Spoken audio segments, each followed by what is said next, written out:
আসসালামু আলাইকুম। সবাই কেমন আছেন? আলহামদুলিল্লাহ অনেক ভালো আছি।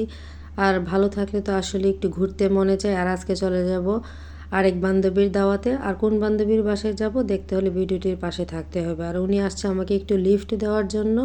কারণ আমার আরেক বান্ধবী আসতেছে। ২ বান্ধবী মিলে কোন বান্ধবীর বাসায় যাব দেখতে হলে ভিডিওটির পাশে তো অবশ্যই থাকতে হবে। আর লাইক, কমেন্ট, শেয়ার তো করতে হবে। তো এখন নার্গিসের জন্য অপেক্ষা করতেছি। তো উনিও এখানে দাঁড়িয়ে আছে। নার্গিস আসলে তারপরে আমরা এই যে চলে আসলাম রিক্তার বাসায়। তো রিক্তার বাসায় আজকে আমাদের দাওয়াত ছিল। তো তার বাসায় আজকে পূজা ছিল।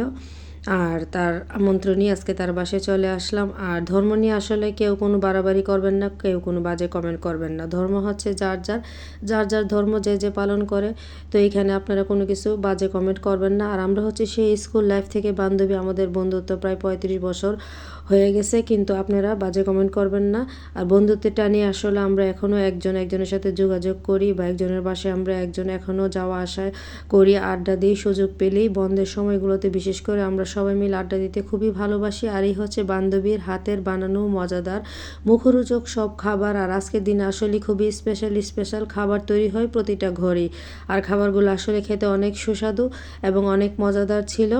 যেহেতু খাওয়ার পর ভয়েস দিলাম, সেজন্য কথাগুলো বলে ফেললাম। আর এই যে এখন বসে আছি, বান্ধবী আসলে সবাই মিলে একসাথে খাওয়া দাওয়া করব। আর খুবই সুন্দর একটা চমৎকার সময় কাটালাম, যদিও সময়টা খুবই অল্প ছিল, তারপরে খুব ভালো লাগলো। বান্ধবী অসুস্থ ছিল, সব কিছু মিলেই বান্ধবীকে দেখতে আসা। তো সবাই ভালো থাকবেন। আল্লাহ হাফেজ, আসসালামু আলাইকুম। আর সবাইকে অনেক অনেক শুভকামনা।